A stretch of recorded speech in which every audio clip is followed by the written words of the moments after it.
ये कहानी उस वक्त की है जब कोरिया अपनी आजादी के लिए जापान से लड़ रहा है। इसी जंग के दौरान हमें जापान में एक हॉस्पिटल के अंदर जनरल को अपने फौजियों को जल्द ही इस हॉस्पिटल को खाली करने का हुक्म देते दिखाया जाता है। यहाँ कोई सीक्रेट एक्सपेरिमेंट चल रहा है। फौरन बाद वो लेफ्टिनेंट से मीटिंग करते हुए कहती है कि यहाँ होने वाले एक्सपेरिमेंट के बारे में किसी को पता नहीं चलना चाहिए। एक्सपेरिमेंट से जुड़ा जो कुछ हम ले जा सकते हैं उसे कोरिया ले जाएंगे और बाकी सब दबा करने की तैयारी करो। इस ऑर्डर के बाद बहुत से सोल्जर्स सेफ्टी सूट पहने लाशों को ठिकाने लगाते दिखाए जाते हैं। साथ ही हॉस्पिटल में मौजूद कैदियों को धड़ाधड़ शूट करके मार दिया जाता है और कुछ सोल्जर्स ने इस हॉस्पिटल को तबाह करने के लिए यहाँ बॉम्ब लगाना शुरू कर दिए थे। जिस वक्त लैब के अंदर लेफ्टिनेंट आकर डॉक्टर से पूछते हैं कि यहाँ क्या क्या मौजूद है। डॉक्टर बताते हैं कि हमारे पास 12 सीरम और 8 नाजिन है। नाजिन इतनी छोटी क्रिएचर थी कि पानी में भी नजर नहीं आती थी। इन सीरम और नाजिन का क्या काम है ये तो हमें आगे ही पता चलेगा। लेकिन यही एक और अजीब चीज हम ये नोटिस करते हैं कि लैब के पीछे एक दरवाजे को कोई जोर जोर से पीट रहा था। इतनी ताकत से कोई इंसान ये काम नहीं कर सकता था। लेफ्टिनेंट उस दरवाजे को गौर से देखकर वहाँ से निकल जाते हैं। सभी के इस हॉस्पिटल से निकल जाने के बाद इसे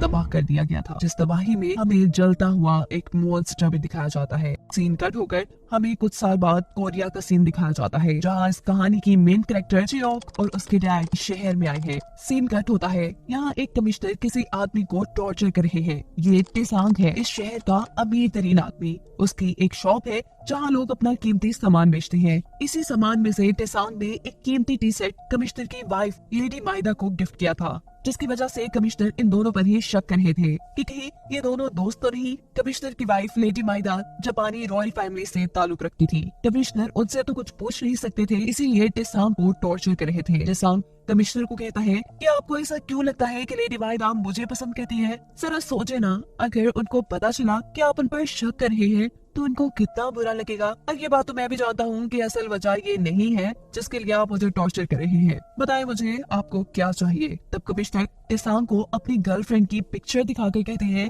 कि ये पिछले 2 हफ्तों से गायब है। कहाँ है, किसके साथ है, पता करो। तुम्हारे पास सिर्फ मौसम बदलने तक का वक्त है। अगर ऐसा ना किया तो तुम्हारी सारी दौलत तुमसे ऐसी छीनूंगा कि तुम्हें पता भी नहीं चलेगा। इस है जिसने अपना सब कुछ खुद हासिल किया था, जिसे लगता था कि उसका कोई कुछ नहीं बिगाड़ सकता, आज वो इन सभी चीजों से काफी डर चुका था। घर आने पर वो अपनी असिस्टेंट मिसेस नमोल से अपनी प्रॉपर्टी को बेचने के बारे में बात करते हैं, क्योंकि अब उसका ख्याल था कि उसका खेल खत्म हो रहा है। वो अपने लोगों को बता देता है कि कमिश्नर ने उसे अपनी गर्लफ्रेंड को ढूंढने का काम दिया है, जिसका कोई अता पता नहीं कि कहाँ गई होगी। ये सुनकर उसका मैनेजर घबरा कर उसे यहाँ से सब बेच बाच कर भाग जाने का मशवरा देता है, पर कमिश्नर के लोग उस पर नजर रखे हुए थे। वो ऐसा नहीं कर सकता था। वो अपने मैनेजर को खबरी लोगों से उस लड़की का पता चलवाने का कहता है। यहाँ चियो और उसके डैड शहर में एक जापानी पेंटर को ढूंढने आए थे, जिनके बारे में उन्हें पता चलता है कि इस नाम का जापानी आदमी इस शहर में कोई पेंटर नहीं है, अलबत्ता आर्मी के लोगों के लिए काम जरूर करता है। सीन कट होकर हमें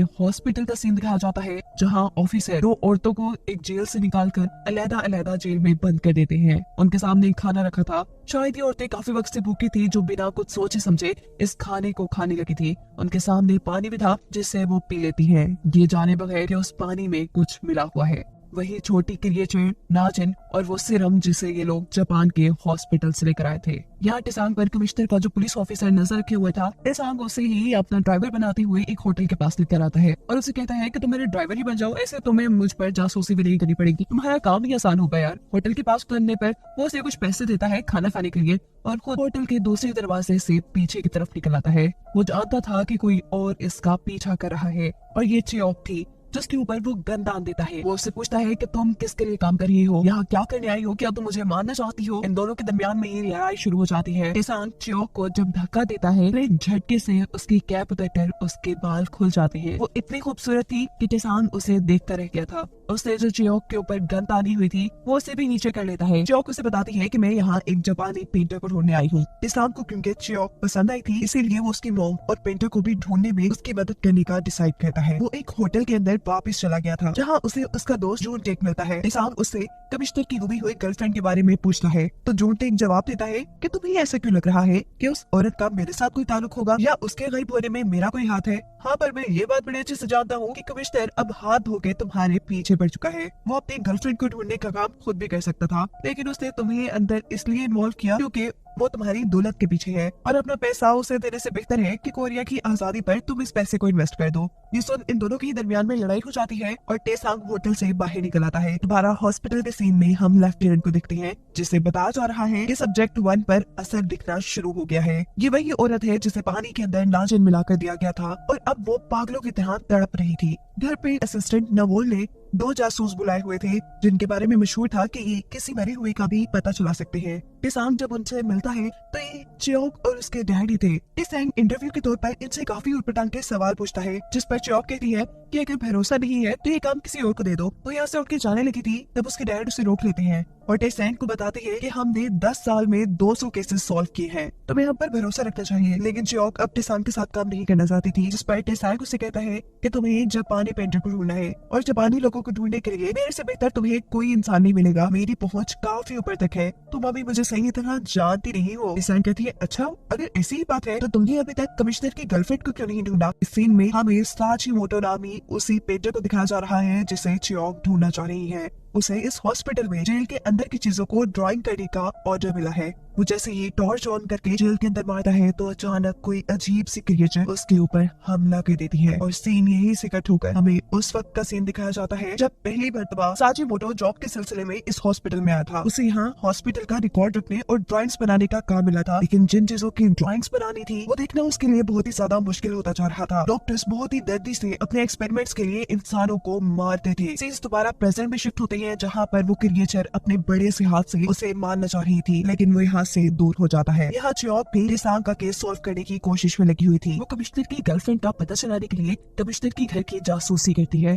और देखती है कि एक लड़का कमिश्नर की वाइफ के खुफिया पैगाम कहीं और लेके जा रहा था, जिसे चियोक पकड़ लेती है। अब अगले दिन असिस्टेंट नमोल टेसांग को बताती है कि चियोक और उसके डैड को कमिश्नर की गर्लफ्रेंड के बारे में कुछ अहम बातें पता चली हैं। टेसांग जब उनसे मिलता है तो चियोक बताती है कि हमें उस रिक्शा का पता चल गया है जिसमें आखिरी मर्तबा कमिश्नर की गर्लफ्रेंड को देखा गया था। टेसांग भी हैरान था कि इतने जल्दी उन्होंने इस सारी मिस्ट्री का कैसे पता चलाया। तो चियोक कहती है कि तुमने कहा था ना कि शायद वो मर गई है, तो बस हमने फिर सोचा कि आखिर उसे कौन मार सकता है। अब वो कमिश्नर की गर्लफ्रेंड थी तो कमिश्नर की वाइफ से बड़ा उसका कौन दुश्मन हो सकता था। इसीलिए हमने कमिश्नर की घर और उसकी वाइफ पर नजर रखी और उसी के एक बंदे से हमें ये सारी इन्फॉर्मेशन पता चली है। उसे आखिरी मर्तबा क्लेडी माइदागी कमिश्नर की वाइफ के घर से लेकर जियोंगसियोंग हॉस्पिटल छोड़ा गया था। मैनेजर कहता है ये कैसे हो सकता है, वहाँ तो सिर्फ जापानी लोग जा सकते हैं और एक आम सी लड़की का वहाँ जाना। चियोक इसके जवाब में कहती है कि ये बात तो अब हॉस्पिटल जाकर ही पता चलेगी कि आखिर वो वहाँ क्या कर रही है। टेसांग कहता है कि मैं ऐसे बहुत से लोगों को जानता हूँ जो हमारी उस हॉस्पिटल में जाने में मदद कर सकते हैं। टेसांग अब अपने लॉकर में से कुछ पैसे निकालकर अपने दोस्त जूनटेक को देता है, जो उन चंद आदमियों में से एक था जिसे जियोंगसियोंग हॉस्पिटल में जाने की इजाजत थी।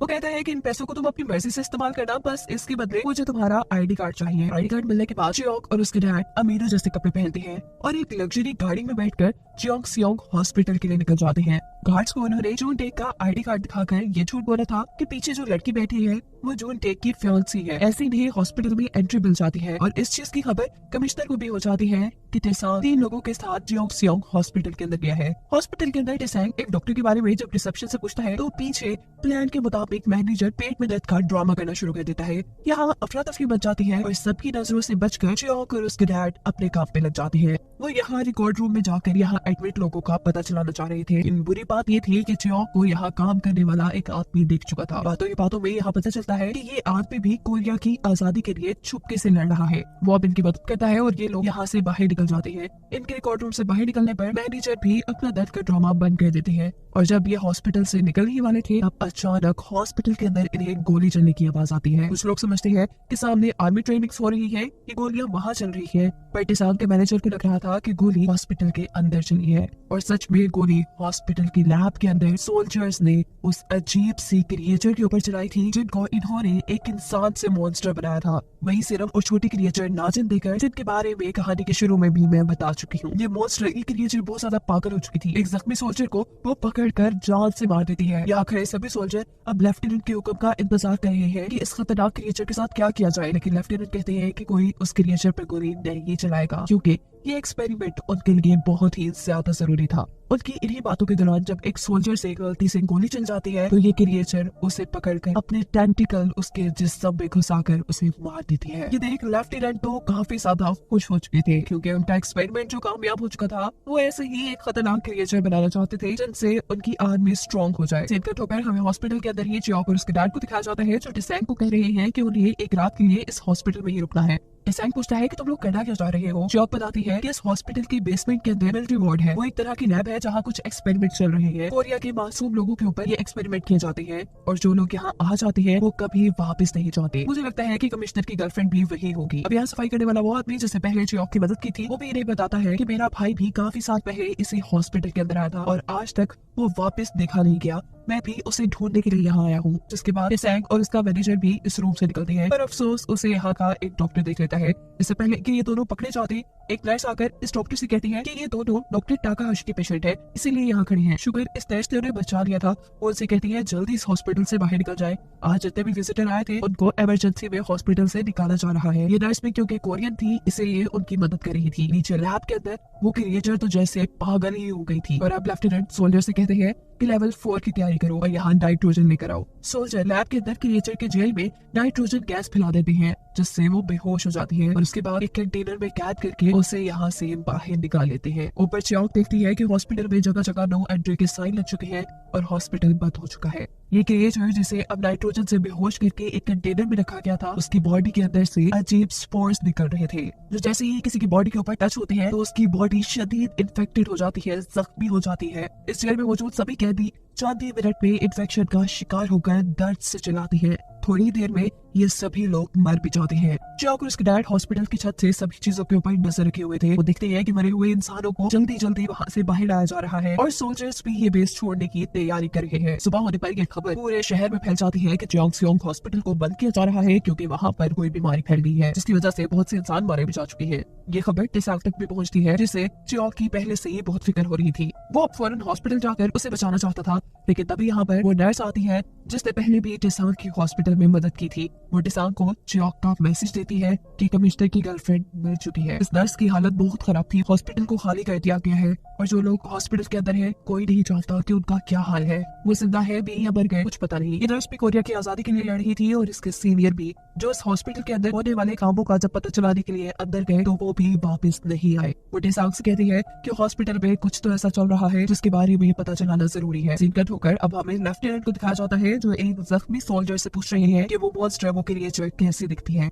ये सुनकर वो सोल्जर डर जाता है और अब उसकी आंखों के सामने कुछ घंटे पहले का वो मंजर था जब वो क्रिएचर को एक कंटेनर में बंद करके लिफ्ट के जरिए कहीं और ले जा रहे थे। क्रिएचर के कंटेनर का दरवाजा लिफ्ट में फंस जाता है जिसकी वजह से कंटेनर में भरी नाइट्रोजन गैस बाहर निकलने लग जाती है। लिफ्ट के अंदर ही क्रिएचर को होश आ जाता है और वो अपने एड के सभी सोल्जर्स को बेदर्दी से पकड़कर मार देती है। लेफ्टिनेंट जो कि ये बात जानते थे कि कंटेनर की नाइट्रोजन गैस लीक हो रही है उन्होंने जानबूझ के ही अपने सोल्जर्स को ये बात नहीं बताई थी। वो देखना चाहते थे कि क्रिएचर कैसा रिएक्ट करेगा। दो सोल्जर उस लिफ्ट के अंदर अभी भी बचे हुए थे। एक सोल्जर दूसरे से कहता है कि जल्दी से दरवाजा बंद करो लेकिन दरवाजा बंद करने से भी आवाज हो रही थी। ऐसे वो क्रिएचर एक सोल्जर को पकड़कर मार देता है और इतने में ही दूसरा सोल्जर वो दरवाजा बंद कर देता है और ये वही सोल्जर है जो बचा हुआ लेफ्टिनेंट से बातें कर रहा है और उन्हें क्रिएचर के बारे में बता रहा है कि हम लोगों ने मिलकर एक राक्षस बनाया है, उसे खत्म कर दे नहीं तो हम सब खत्म हो जाएंगे। इस सीन में हमें क्रिएचर को दिखाया जाता है जो अपनी बॉडी के अंदर से गोलियां बाहर निकाल रही है। अब टिसैंग लेडी माइदा से यानी कमिश्नर की वाइफ से मिला था जो जापानी रॉयल फैमिली से ताल्लुक रखती थी। जेओंगसेओंग हॉस्पिटल में उनकी अच्छी खासी चलती थी। मुझसे कहता है कि वहाँ मेरे कुछ दोस्त फंस गए हैं, मुझे आपकी मदद की जरूरत है। जिस पर लेडी माइदा उसे कहती है अगर तो तुम म्योंगजा यानी कमिश्नर की गर्लफ्रेंड को ढूंढ रहे हो तो उसे भूल जाओ, वो अब तुम्हें कभी नहीं मिलेगी। ये सुनने के बाद टिसैंग वहाँ से उठाता है और फैसला करता है खुद हॉस्पिटल में जाने का। मैनेजर उससे कहते हैं कि आपका सबसे गलत फैसला है। हो सकता है वो जासूस लड़की यानी चियोक आपसे झूठ कह रही हो कि कमिश्नर की गर्लफ्रेंड मिल गई है ताकि आप उसे बचाने के लिए वहाँ आए। जिस पर टिसैंग कहता है कि मैं अभी लेडी माइदा से मिला हूँ और उन्होंने भी मुझे यही बताया है कि कमिश्नर की गर्लफ्रेंड उसी हॉस्पिटल के अंदर है। यहाँ हॉस्पिटल के रिकॉर्ड रूम के अंदर चियोक, उसके डैड और सफाई करने वाला आदमी जब किसी चीज की प्लानिंग कर रहे होते हैं तो अचानक उनके पीछे एक सोल्जर आ जाता है। ये लोग भी इसके ऊपर गन डाल देते हैं पर पता चलता है कि ये सोल्जर जापानी जरूर है लेकिन काम कोरिया की भलाई के लिए कर रहा है और वो उनकी मदद करने को भी कहता है। यहाँ डिसान की शॉप में एक औरत अपनी सिलाई मशीन लेकर आई है। वो इसके बदले पैसे नहीं लेना चाहती बल्कि वो असिस्टेंट नवोल से कहती है कि इस मशीन के बदले डिसान उसके बेटे को ढूंढ दे जो जंग लड़ने के लिए गया था पर अभी तक उसकी कोई खबर नहीं है। हमें पता चलता है कि जो लड़का अभी हमने हॉस्पिटल में देखा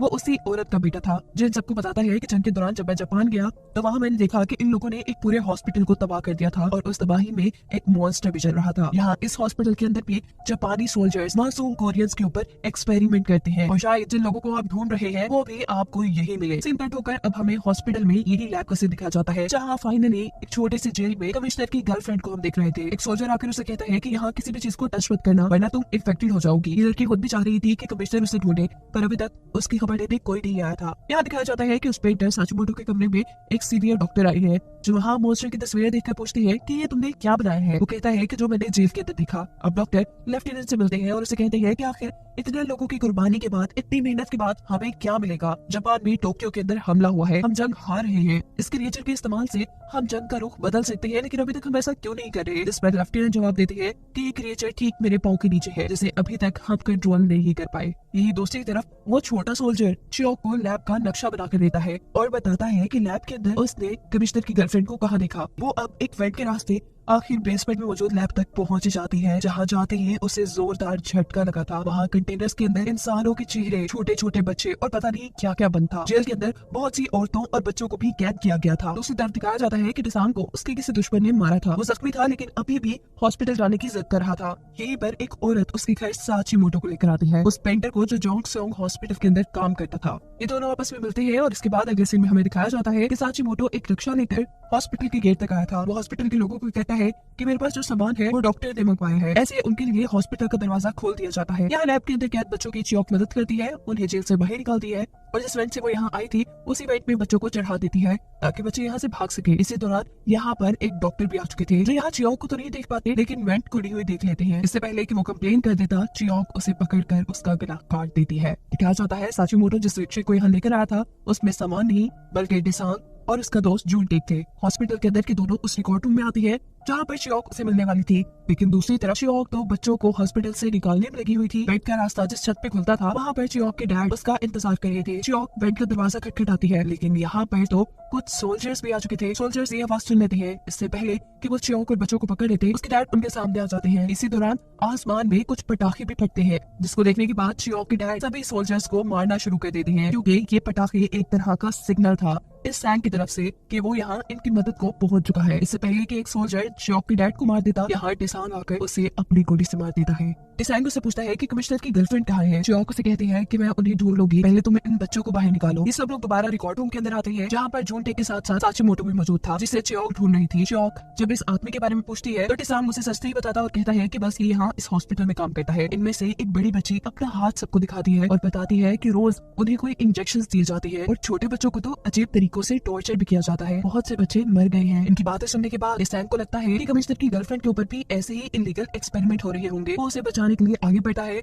और चियोक से कहता है कि इन बच्चों का ठेका तुम नहीं लिया हुआ है, तुम ही इन्हें संभालो। दूसरी तरफ सोल्जर्स लैब में भी पहुंच चुके थे जहां एक डॉक्टर को चियोक ने मारा था। मरे हुए डॉक्टर और गायब बच्चों को देखकर सोल्जर समझते हैं कि बच्चे डॉक्टर को मारकर यहाँ से भाग गए होंगे। पूरे हॉस्पिटल में दोबारा अफरा तफरी मच जाती है, सब बच्चों को ढूंढने लग जाते हैं। खैर अब ये लोग एक बॉक्स में बच्चों को छुपाकर हॉस्पिटल से बाहर निकालने का प्लान करते हैं पर हॉस्पिटल से बाहर जाते हुए एक बच्ची किसी चीज को देखकर डर जाती है और जोर से चीखती है। ऐसे उनके प्लान में गड़बड़ी आ जाती है। सोल्जर्स बच्चे की आवाज सुन चुके थे इसीलिए जगह जगह छापे मार रहे थे। यही चियोक और डिसान साचीमोटो के कमरे में थे जहाँ अजीब अजीब तस्वीरें देखकर वो डर जाती है। ये मॉन्स्टर्स की तस्वीरें थी। साचीमोटो उन्हें बताता है कि इंसानों के ऊपर एक्सपेरिमेंट करके उन्हें मॉन्स्टर्स में बदला गया है। यहाँ चियोक को साचीमोटो के बारे में भी पता चल जाता है कि ये वही पेंटर है जिसे वो ढूंढ रही है। वो साचीमोटो को अपनी मॉम की एक तस्वीर दिखाती है जो उसी ने बनाई थी और पूछती है कि आखिरी मर्तबा आपने इन्हें कहाँ देखा था, कहाँ देखकर आपने इनकी तस्वीर बनाई। सीन कट होकर हमें दिखाया जाता है कि मॉन्स्टर के ऊपर कोई एक्सपेरिमेंट की जा रही है। डॉक्टर घंटी बजाकर उसे अपने कंट्रोल में करने की कोशिश कर रही है और साथ ही उसके खाने के लिए उसके सामने कुछ इंसानों को लाया जाता है। इस मर्तबा घंटी बजाने पर वो क्रिएचर बाहर आकर लोगों को खाने लग जाता है और डॉक्टर इस क्रिएचर को देखकर लेफ्टिनेंट से कहते हैं कि हमें ऐसे ही और क्रिएचर्स बनाने होंगे ताकि हम इस जंग को अच्छे तरीके से जीत सके। यहाँ साचीमोटो काफी ज्यादा सोचने के बाद चियोक से कहता है कि मैं इस औरत को नहीं जानता। ये सुन चियोक की सारी उम्मीदें टूट जाती है। साचीमोटो ही तो उसकी आखिरी उम्मीद था कि शायद उसे उसकी मॉम का पता हो। खैर अभी लोग बच्चों को बचाने का काम करते हैं। टेसैग एक बड़े बच्चे को इन सबका लीडर बनाता है, उसे अपने कपड़े दे देता है और रिक्शा चलाकर इस हॉस्पिटल से बाहर चले जाने को कहता है। जबकि दूसरी तरफ वो सोल्जर जिसने एक बच्चे की चीखने की आवाज सुनी थी, वो आकर सभी सोल्जर्स को लेकर साचीमोटो के रूम की तरफ निकल जाता है, जहाँ रूम चेक करने पे उन्हें कोई भी नहीं मिला था। सोल्जर्स अब साचीमोटो से माफी मांगते हैं चेक करने के लिए, जबकि दूसरी तरफ बच्चे रिक्शा चलाते हुए इस हॉस्पिटल से बाहर निकल चुके थे। सोल्जर्स ने उन्हें ये सोचकर नहीं रोका था कि अगर रिक्शा हॉस्पिटल से बाहर की तरफ जा रहा है तो खतरा नहीं होगा। बच्चे पहुंच जाते हैं टेसांग के घर और वो मैनेजर को टेसांग की चिट्ठी देते हैं। ये लोग समझ गए थे कि ये बच्चे हॉस्पिटल से आए हैं। इधर आधी रात में लेडी माइदा डॉक्टर से मिलने के लिए जियोंगसियोंग हॉस्पिटल पहुंचती है। डॉक्टर पूछते हैं कि इतनी रात को आप यहाँ, और लेडी माइदा बताती है कि टेसांग इस वक्त इस हॉस्पिटल के अंदर है। ये सभी लोग अभी तक रिकॉर्ड रूम में थे। आज रात इन्होंने यही रुकने का डिसाइड किया था। सुबह होने में 3 घंटे थे और ये 3 घंटे के अंदर अंदर अपना मिशन पूरा करके यहाँ से जाना चाहते थे। ये व्योंगजा यानी कमिश्नर की गर्लफ्रेंड को और यहाँ फंसे सभी लोगों को बचाना चाहते थे। काम करने वाला वो आदमी जो हमेशा से इनकी मदद कर रहा था, वो इनसे कहता है कि मेरी शिफ्ट अब खत्म हो गई है। अगर किसी ने मुझे यहाँ देख लिया तो खतरा आप लोगों के लिए बढ़ जाएगा। मैं चलता हूँ, लेकिन हाँ अगर आप लोग जेल तक पहुँच गए तो मेरे भाई का भी पता चला लीजिएगा। वो उसका नाम, उम्र और हुलिया इनको बता देता है। टेसांग चियोक और चियोक के डैड से कहता है कि आप लोग अब इस हॉस्पिटल से चले जाए। आप लोगों का काम सिर्फ इतना ही था कि आप पता करके बताएं कि कमिश्नर की गर्लफ्रेंड कहाँ है, और वो काम आप पूरा कर चुके हैं। जिस पर चियोक कहती है कि तुमने हमारे लिए पेंटर साचीमोटो को ढूंढा है, इस लिहाज से अब हम तुम्हारी मदद करेंगे। ये लोग वेंट के रास्ते दोबारा लैब के अंदर पहुंचना चाह रहे थे, लेकिन वेंट के इर्द-गिर्द अब सोल्जर्स थे जिन्हें ये तलवार के जरिए टेसांग मार देता है। पर दूसरे वॉच टावर से कुछ सोल्जर्स ये चीज देख चुके थे कि कोई तलवार लिए लैब की छत पे है। छत पर मेरे सोल्जर्स को देखकर सिक्योरिटी अलार्म बजा दिया जाता है। यहाँ हाईलाइट हो जाता है, जबकि लैब के अंदर टेसांग अब चौंक चुका था मरे हुए इंसानों के साथ और इन जार्स में छोटे छोटे बच्चों को देख के। यहाँ लेडी माइदा डॉक्टर से कह रही थी कि जिस औरत को मैंने इस हॉस्पिटल के अंदर भेजा था उसे तब तक कुछ नहीं होना चाहिए जब तक उसका बच्चा पैदा ना हो जाए। लेडी माइदा के कहने पर इस लड़की को दूसरे जेल में डाल दिया जाता है और उसे बताया जाता है कि जब तक तुम्हारा बच्चा पैदा नहीं होता तुम्हें कोई नुकसान नहीं पहुंचाया जाएगा। दूसरी तरफ अब हम उस क्रिएचर को देख रहे थे जिसे अपने जेल को खोलने का एक लीवर मिल गया था।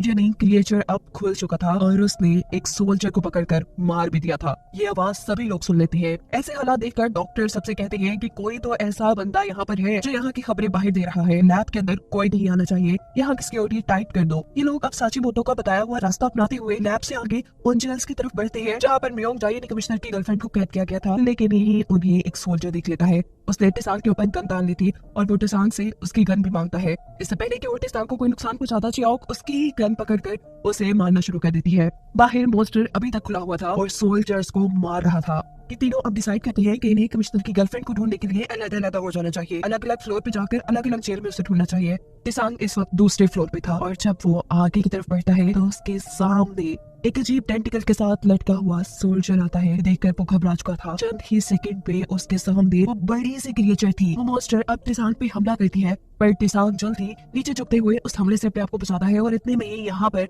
चियोक भी उसे बचाने के लिए आ जाती है। वो अपनी गन लोड करते हुए इस क्रिएचर के ऊपर हमला करती है और फिर टेसांग को लेकर यहाँ से भागती है। क्रिएचर भी लगातार उनके पीछे पीछे थी। ये लोग एक कमरे में जाकर दरवाजा बंद कर देते हैं और बात करते हैं कि शायद ये क्रिएचर यही बनाई गई होगी। गोली चलने की आवाज चियोक के डैड ने भी सुनी थी। वो जब यहाँ पे पहुंचते हैं तो क्रिएचर उनके सामने थी, लेकिन उन्हें देख नहीं पा रही थी क्योंकि वो उसका दूसरी तरफ था। वो यहाँ पर कुछ बारूद छिड़ककर आग लगा देती है। आग लगने से वो मॉन्स्टर डर जाता है और चियोक के डैड अपनी जान बचाकर वहाँ से निकलते हैं। जबकि दूसरी तरफ जिस कमरे के अंदर चियोक और टेसांग ने अपने आप को कैद किया था वहाँ पर सोल्जर्स उन्हें पकड़ने आ चुके थे। टेसांग के कहने चियोक भी अपने आप को सरेंडर कर देती है। जबकि दूसरी तरफ जेल में जूनटे यानी टेसांग का दोस्त अपने साथियों को ढूंढ चुका था। वो उनसे डायनामाइट के बारे में पूछते आया था जिसकी वजह से वो जापान के लोगों को बर्बाद कर सकते थे। पर यहाँ उसका साथी उसे कहता है कि पहले मुझे यहाँ से बाहर निकालो, फिर मैं तुम्हें डायनामाइट के बारे में बताऊंगा। अभी वो बातें ही कर रही होती है कि जूनटे को पकड़ लिया जाता है और डॉक्टर के पास लाया जाता है, जहाँ पहले डॉक्टर अपने सोल्जर्स पर गुस्सा हो रही है कि उनका बनाया मॉन्स्टर ऐसे खुला घूम रहा है। डॉक्टर जूनटे को देखकर पूछते हैं कि तुम्हारे साथ टेसांग भी यहाँ आया था,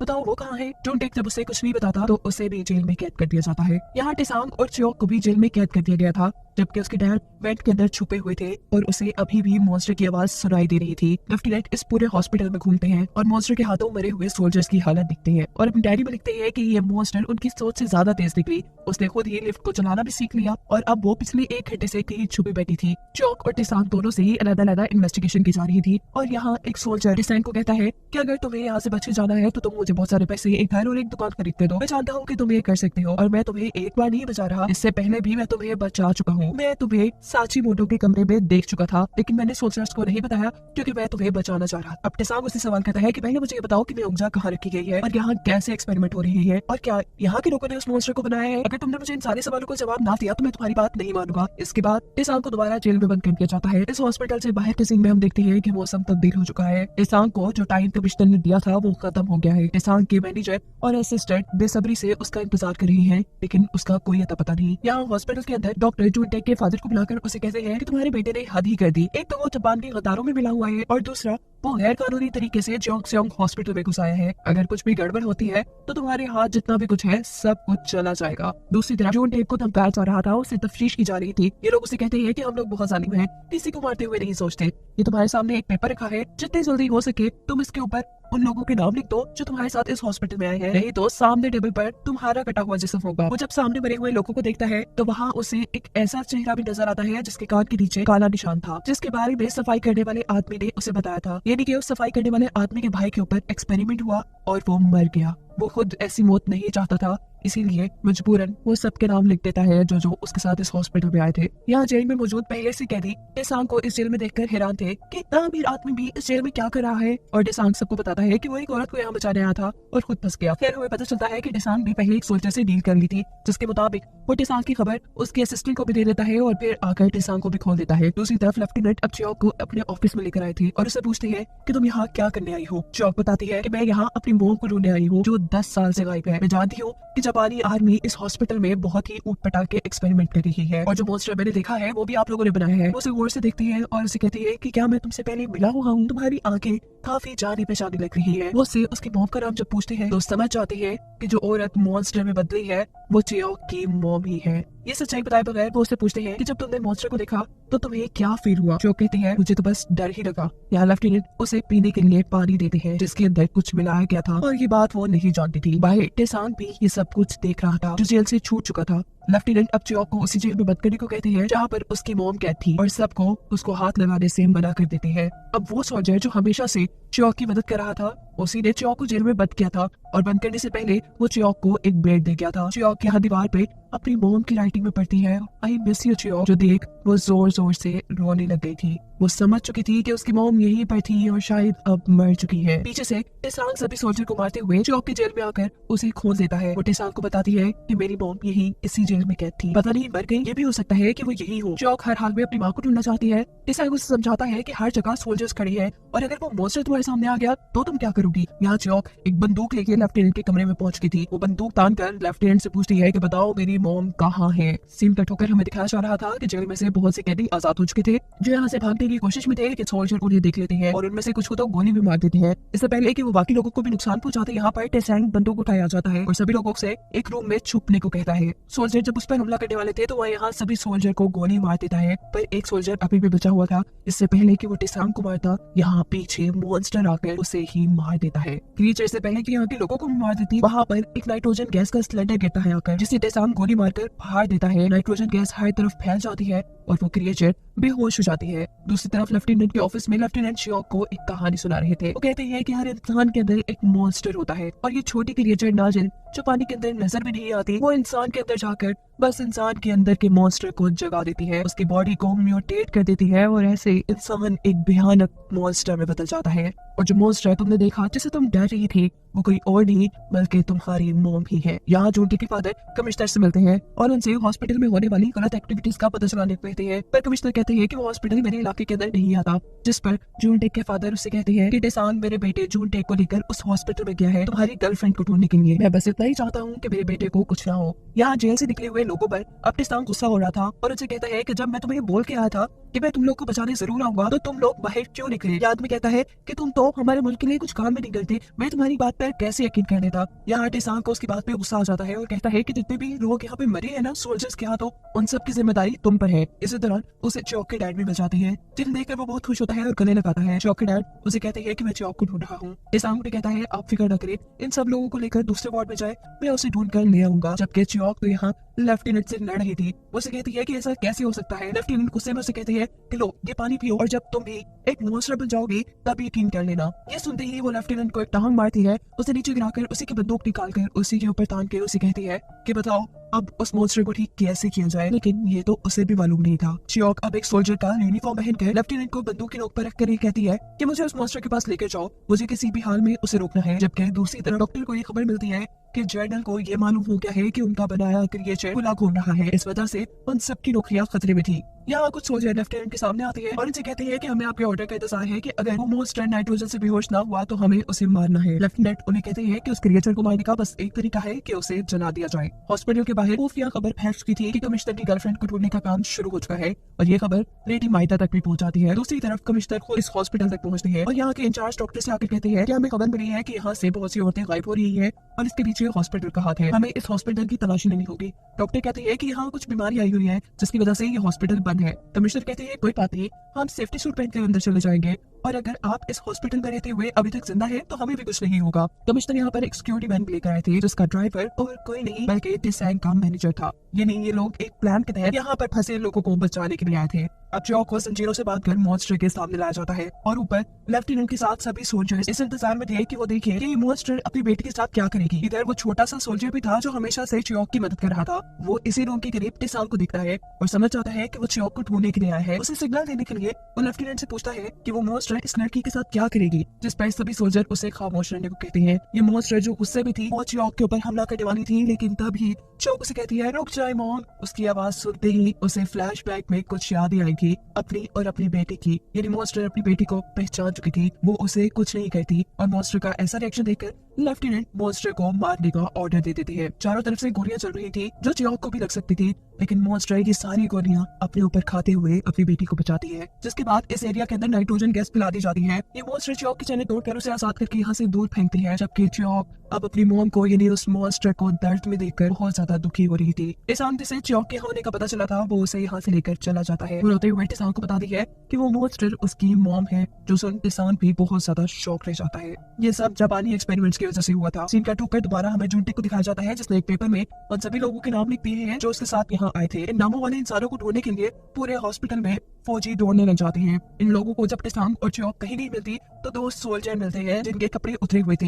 यहाँ जिस वार्ड के अंदर सभी कैदी अपने आप को छुपाए बैठे थे, वहाँ अचानक कुछ सोल्जर्स आ जाते हैं जिनको चियोक को डेड मारने वाले थे, पर पता चलता है कि ये तो चियोक और टिसांग है। इतनी देर में यहाँ वो सोल्जर भी आ जाता है जिसने टिसांग से डील की थी कि वो कमिश्नर की गर्लफ्रेंड को ढूंढ रहेगा और वो ढूंढ भी लाया था। जिसके बाद सीन यहीं से कट होता है। हम देखते हैं कि चियोक इस हॉस्पिटल में सभी मरे हुए सोल्जर्स को देख रही है। वो अपनी मॉम को आवाज देती है और उससे पूछती है कि क्या कर दिया आपने ये। इससे पहले कि वो मॉन्स्टर उनके सामने आती, यही जख्मी टिसांग उसके सामने आता है जिसकी कमर में से अजीब टेंटिकल्स बाहर निकल रहे थे और उसका चेहरा भी अजीब हो गया था। मॉन्स्टर बनते ही उसने चियोक के ऊपर हमला किया था और ऐसे कहते ही चियोक की आंख खुल जाती है और हमें पता चलता है वो सिर्फ चियोक का सपना है, जबकि दूसरी तरफ टिसांग मरे हुए लोगों के ढांचों पे पड़ा था। ये सब क्या हो रहा है ये समझने के लिए हम दोबारा उसी कहानी की तरफ चलते हैं जिसमें टिसांग और चियोक सोल्जर्स के कपड़े पहने सभी कैदियों को बचाने के लिए आ चुके हैं। 6 बजे उन्होंने यहाँ से निकलना था। सिक्योरिटी टाइट कर दी गई थी। यहाँ हॉस्पिटल में कपड़े की मदद से रस्सी बनाकर एक एक करके कैदियों को नीचे भेजा जाता है, जहाँ कमिश्नर की सिक्योरिटी वैन में टिसांग के मैनेजर इन सभी कैदियों का वेट कर रहा था। सभी नीचे उतर चुके थे।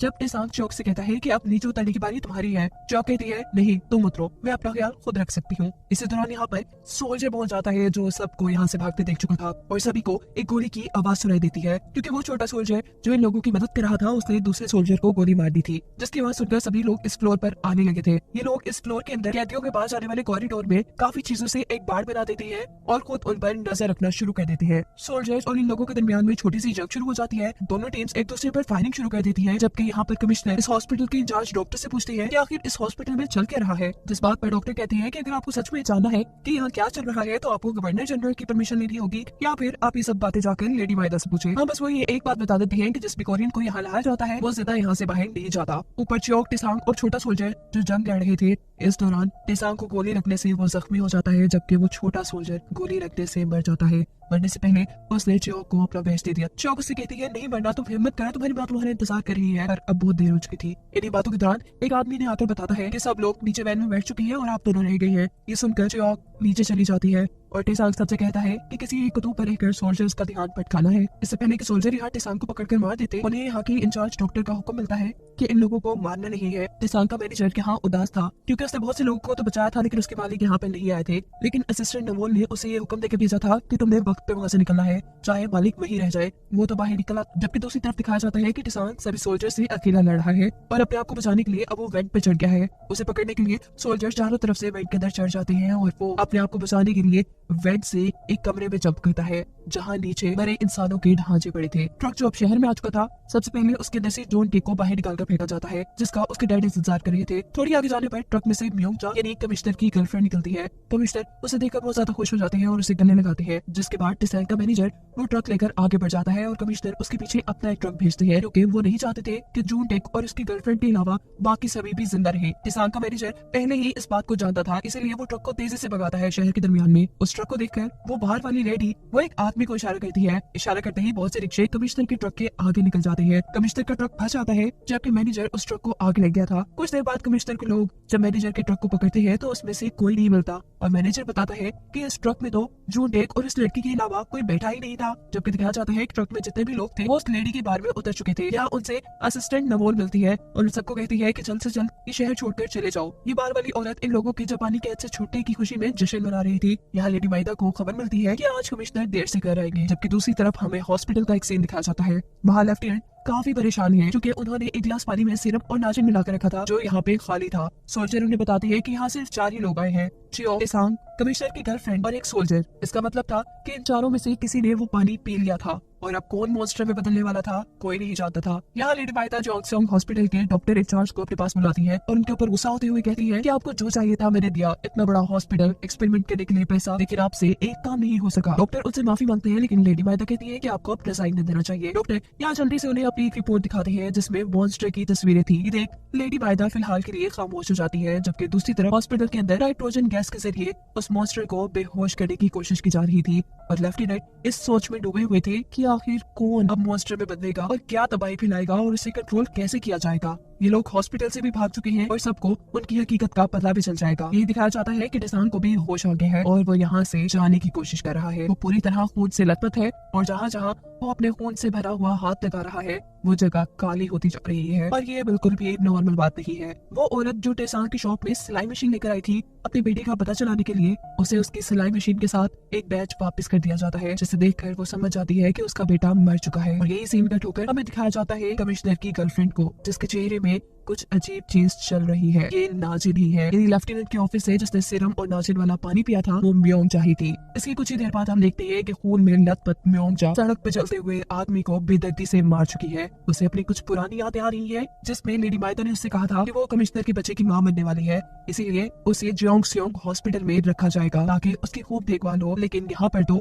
उसके साथ बहुत जुल्म किया गया था। यहाँ लेडी माइदा अब मॉन्स्टर को देखने के लिए हॉस्पिटल के अंदर जाती है, लेकिन लेफ्टिनेंट डॉक्टर से कहती है कि ऐसी किसी औरत का यहाँ आना मना है। डॉक्टर लेफ्टिनेंट से कहते हैं कि ये लेडी माइदा है और इन्हीं की बदौलत ये हॉस्पिटल पर ये एक्सपेरिमेंट चल रहा है। मॉन्स्टर के करीब जाकर लेडी माइदा जब उसे उसके नाम से पुकारती है तो अचानक से वो उठकर उनके ऊपर हमला करने ही वाली थी पर उसकी शक्ल देखकर रुक जाती है। यहाँ कमिश्नर भी जब आधी रात में उठते हैं तो उन्हें अपने साथ म्योंग जा नहीं नजर आ रही थी। यहाँ दिखाया जाता है टेसांग को जो बड़ी मुश्किल से एक ऐसे रूम में आया है जहाँ सोल्जर्स के यूनिफॉर्म थे, वो एक यूनिफॉर्म पहन लेता है और यहीं पर उसे लेडी माइदा भी नजर आती है। मौका देखते ही वो लेडी माइदा से अकेले में बात करता है और उनसे मदद करने को कहता है।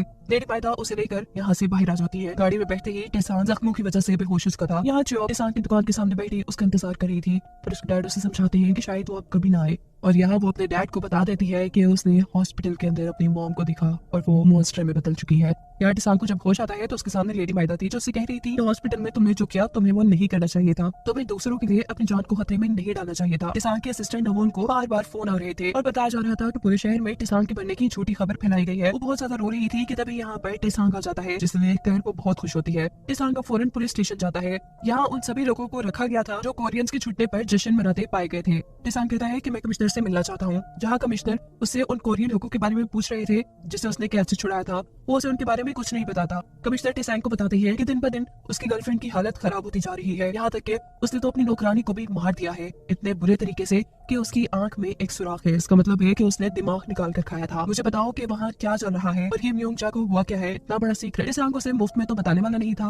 वो अपने शहर के सभी लोगों को आजाद करवा के यहाँ से निकल जाता है और कमिश्नर दोबारा उसी पुलिस ऑफिसर को इस आंख पर नजर रखने को कहते हैं जिसने पहले भी ये काम किया था। टिसांग जब चौक से मिलने के लिए आया था, चौक को वो अपना दुश्मन लगता है। इससे पहले कि चौक उसे मार देती, जब वो उसकी शक्ल देखती है तो शौक रह जाती है। वो अब तक जिंदा था, उसकी आंखों से आंसू आ चुके थे। ये दोनों एक दूसरे को गले लगाते हैं क्योंकि अब ये दोनों ही एक दूसरे से बहुत प्यार करने लगे थे। कमिश्नर अब लेडी माहिदा के पास जाते हैं और उनसे पूछते हैं कि आखिर हॉस्पिटल में क्या चल रहा है, लेकिन लेडी माहिदा भी उसे कुछ भी बताने से मना कर देती है और कहती है कि उस लड़की से आपका कोई ताल्लुक है, मुझे इस चीज से कोई परवाह नहीं, लेकिन हाँ ये बात याद रखिए कि आपकी और मेरी शादी एक समझौता है। मुझे सिर्फ कोरिया आना था इसलिए मैंने आपसे शादी की और आपको एक बड़े खानदान का बैकग्राउंड चाहिए था इसलिए आपने मुझसे, पर मुझे इस चीज से मसला है कि एक छोटी औरत आपके बच्चे की माँ बनने वाली है। कमिश्नर उसे कहते हैं ठीक है, मैं भी जानता हूँ कि आप यहाँ क्यों आई हैं, जिसके पीछे आप आई हैं वो किसी और से प्यार करता है। टिसांग असल में च्योक से प्यार करता है। ये बात कहते ही कमिश्नर रुके नहीं थे बल्कि यहाँ से जा चुके थे, जबकि लेडी माहिदा अब लेफ्टिनेंट से मिलने के लिए दोबारा हॉस्पिटल में जाती है। वो उससे एक्सपेरिमेंट्स के बारे में पूछती है और लेफ्टिनेंट बताते हैं कि इंसानों का मॉन्स्टर में बदलना सिर्फ एक छोटी सी क्रिएचर नाजिन की वजह से हो रहा है जो उन्हें बर्फीले पहाड़ों के दरमियान में मिली। ये क्रिएचर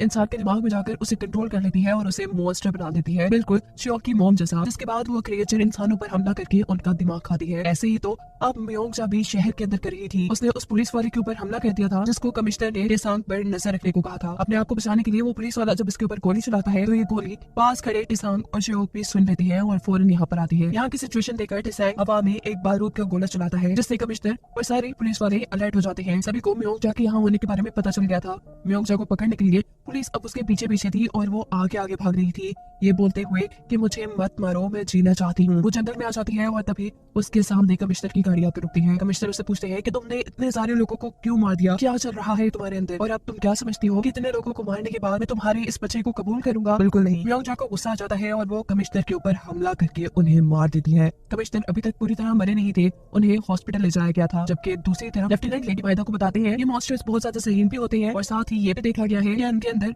जज्बात भी होते हैं, क्योंकि ये मॉन्स्टर अपनी बेटी च्योक को नहीं मार पाई थी। च्योक का नाम सुनते ही लेडी माहिदा समझ आती है कि ये वही लड़की है जिसे टिसांग पसंद करता है। वो आप लेफ्टिनेंट से कहती है कि मैं तुम्हारी मदद करूंगी कि तुम इस हॉस्पिटल के इंचार्ज बन जाओ, साथ ही तुम अपने एक्सपेरिमेंट्स को भी जारी रखना। मेरे लिए बस तुम्हें इतना करना है कि तुम्हें इस क्रिएचर को ऐसे ट्रेन करना है कि ये हमेशा मेरी बात माने। यहाँ च्योक जब अपने घर आती है तो अपने घर पे डैड को नहीं देखती, बल्कि उन्हें वहाँ पर एक चिट्ठी मिलती है जिसमें लिखा था कि वो अपनी वाइफ से मिलने के लिए अब हॉस्पिटल में जा रहे हैं। कि हॉस्पिटल के बाहर च्योक के डैड जाकर सबसे कहते हैं कि जिस औरत पर एक्सपेरिमेंट करके उसे मॉन्स्टर बनाया गया है वो मेरी वाइफ है। ये सुनते ही उसे लेफ्टिनेंट के सामने लाया गया था, उसे मॉन्स्टर को दिखाया जाता है, पर अपनी वाइफ को मॉन्स्टर बना देखकर उसे इतना गुस्सा आता है कि वो लेफ्टिनेंट पे ही हमला कर देता है। ये मॉन्स्टर बिल्कुल भी कंट्रोल में नहीं था। लेफ्टिनेंट अब अपने लोगों को हुक्म देते हैं कि यहाँ पर च्योक को लेकर आओ, जिससे देखकर ये मॉन्स्टर कंट्रोल में आए। यही हॉस्पिटल के अंदर जहाँ कमिश्नर का इलाज चल रहा था, लेडी माहिदा के कहने पर डॉक्टर उन्हें जहर का इंजेक्शन देकर मार देते हैं। अपने घर पर टिसांग च्योक को उस कमरे में लेकर आता है जहाँ वो लोगों का कीमती सामान रखा करता था। वो उसको एक ब्रेसलेट पहनाता है और कहता है कि अब तुम्हें कुछ नहीं होगा। जिसके बाद अगले सीन में हमें दिखाया जाता है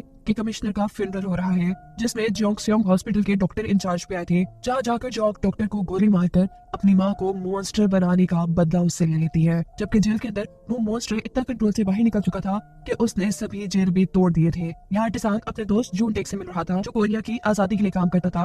उनके पास एक बम था जिससे वो जापानी लोगों को मारना चाहते थे। टिसांग उनसे वो बम मांगता है और कहता है कि मैं उस बम के जरिए जोंगसेओंग हॉस्पिटल को उड़ाना चाहता हूँ। इससे पहले कि वो आगे कुछ बात करते, मार वाली औरत उनको आकर बताती है कि च्योक ने डॉक्टर का मर्डर कर दिया है। लेकिन यहाँ आकर उन्हें च्योक नहीं मिलती। वो पुलिस ऑफिसर मिल जाता है जिसने काफी अर्सा टिसांग की जासूसी का काम भी किया था और जिसके ऊपर म्योंगजा ने हमला भी किया हुआ था। वो कहता है कि डॉक्टर के मर्डर के बाद जब च्योक को पकड़ा जाने लगा तो वो अचानक कहीं गायब हो गई। च्योक को पकड़ने के लिए टिसांग के घर पर भी छापा मार दिया जाता है, जो देखकर टिसांग का नौकर बहुत ज्यादा घबरा जाता है और एक जापानी आदमी को कॉल करता है और उसे कहता है कि आपने मुझसे वादा किया था कि आप मुझे यहाँ से निकाल देंगे, लेकिन जापानी आदमी बड़े आराम से फोन बंद कर देता है। ये सब कुछ टिसांग के मैनेजर ने सुन लिया था और वो समझ गया था कि उनका ये साथी उन्हें धोखा दे रहा है। जबकि दूसरी तरफ लेफ्टिनेंट का मानना था कि वो मॉन्स्टर, वो क्रिएचर भूख की वजह से कंट्रोल से बाहर हुई है और अब उसे खाना चाहिए, लेकिन उनके पास कोई कैदी नहीं जिसे वो खाने के तौर पर उसको देते। ना चाहते हुए भी ये लोग च्योक के डैड को जेल से बाहर निकालते हैं, जो बाहर निकलते ही गन के जरिए इन सभी लोगों को मारना शुरू कर देते हैं। जिसके बाद सीन कट होता है और हमें दिखाया जाता है कि लेडी माहिदा टिसांग से मिलने के लिए आई है।